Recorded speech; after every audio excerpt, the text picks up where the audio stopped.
Assalamualaikum warahmatullahi wabarakatuh.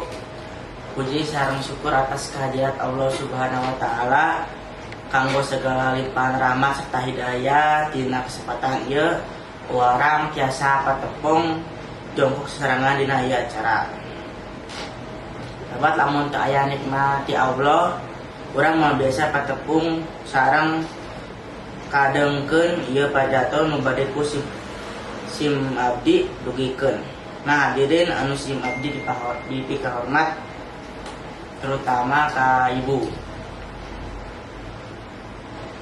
Lingkungan sekolah nyaeta sebagai tempat sarana belajarna siswa-siswi di sekolah. Selain eta, lingkungan oge diibaratkeun sebagai kesatuan ruang dan lembaga formal yang memberikan pengaruh besar terhadap pembentukan sikap moralna siswa. Sakitu wae biantara tisim kuring. Wabillahi taufiq wal hidayah. Wassalamualaikum warahmatullahi wabarakatuh.